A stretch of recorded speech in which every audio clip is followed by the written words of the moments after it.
The Last of Us Part 1 doesn't take many risks and ends up being an excellent, exceptional, but ultimately conservative remake. Back in 2013, The Last of Us took the game industry by storm, featuring state-of-the-art graphics, finely tuned gameplay, and a story that hits you right in the feels. The Last of Us was a seminal title of its generation. Fast forward to 2014, Naughty Dog and Sony remastered the game for the PlayStation 4, which featured updated graphics and performance parameters.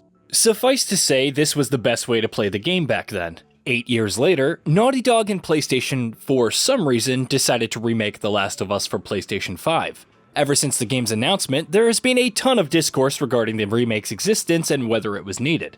To be honest, there is no definite answer to that.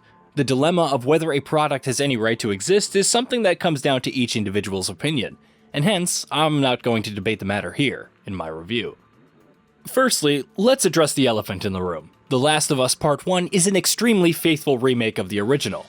Naughty Dog has ensured that they keep the same story beats with some incremental upgrades in other departments.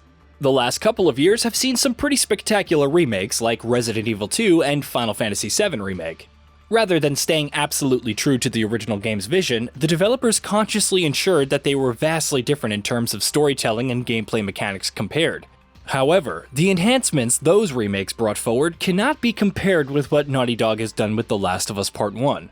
The original The Last of Us was released in an era where full-blown 3D open-world games were already becoming the norm, whereas the original Resident Evil 2 and Final Fantasy VII came out in an age when 3D gaming was on the rise.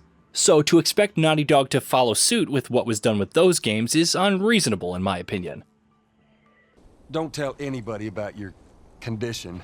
They think you're crazy, they'll try to kill you. And lastly, you do what I say, when I say it. We clear? Sure. Repeat it. What you say goes. This is not to say The Last of Us Part 1 doesn't feature any upgrades whatsoever.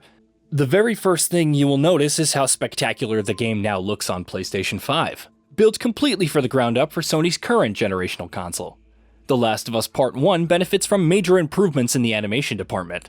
Compared to the remastered version, facial expressions have a lot of weight to them, which in turn adds more emotional depth to the beautifully crafted cutscenes.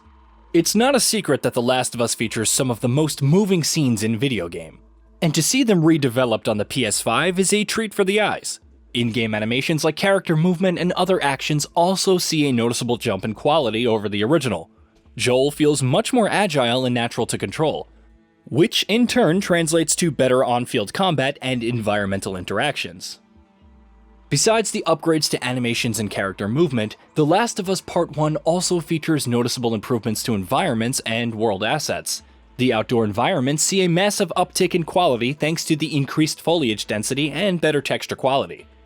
Unfortunately, the same cannot be said about some of the interiors. They seem to be using lower resolution assets, though it may be down to that being an artistic choice of making the world depressed and eroded. Either way, this ends up being a noticeable issue nevertheless.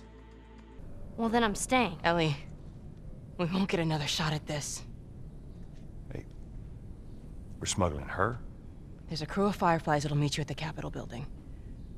That's not exactly close. You're capable. You hand her off, come back, the weapons are yours. The Last of Us Part 1 features two graphical modes, Performance and Fidelity. Fidelity mode pushes the game to run at 4K, but a frame rate of 30 FPS. Performance mode, on the other hand, compromises a bit on the resolution front, but doubles the frame rate to 60 FPS. Frame rate in both modes was solid in my playthrough, but Performance mode was definitely my favorite mode to play. Personally, I find it difficult to go back to 30 FPS once I experience the game at a higher frame rate. There is also an unlocked frame rate option that can be enabled if your screen supports this feature. On the gameplay side of things, The Last of Us Part 1 takes a rather conservative approach when it comes to changes. The combat feels largely similar to the original, which isn't a bad thing given how good that was. However, I would have loved to see enhanced stealth options, like going prone and crawling. I found their absence to be rather disappointing, given how these options could have enhanced the gameplay even further. Their inclusion probably wouldn't have impacted existing gameplay mechanics, so it's a bit baffling that this wasn't included, given that they remade this game from the ground up. Fortunately, enemy and companion AI sees a noticeable bump. Your companions won't simply run or hide in front of enemies as frequently as they did in the original. Enemy coordination is better here as well, which makes the gameplay a bit more challenging too. I can only imagine how more challenging this game would be on the highest difficulty, which I think is going to be quite fun for players who love a bit of difficulty.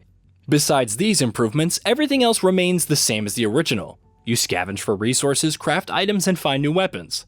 You will also come across the same enemies and characters in the same way as you did in the original. The Last of Us Part 1 is the definition of a faithful remake, at least in the gameplay department. There's also a speedrun mode that enthusiasts will love.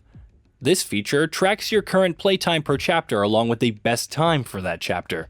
I'm personally not a big fan of those kinds of modes, but I could totally see many players appreciating its inclusion. As expected from a first-party PlayStation game, The Last of Us Part 1 uses the DualSense flagship features. Although, I found the implementation to be quite subpar.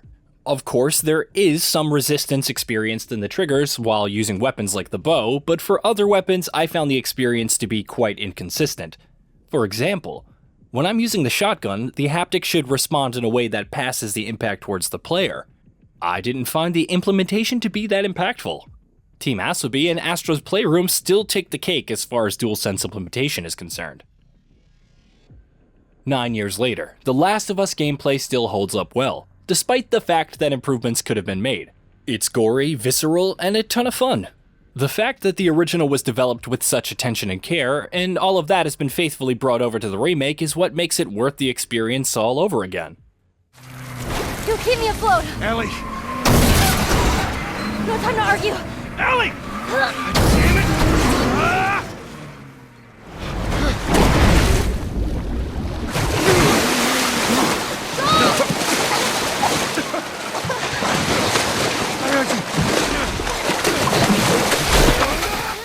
Granted, there are some lingering issues like low-resolution textures in some places and the lack of stealth-based gameplay enhancements. But The Last of Us Part 1 still remains an experience like none other. The better graphics, animations, and improved AI make the trip through this brutal post-apocalyptic world worth it again. Hey, did you know that we at Gaming Bolt upload new videos every day? Stick around, drop a like, hit that bell, subscribe, and let us know what kind of content you'd like to see in the future with a comment below.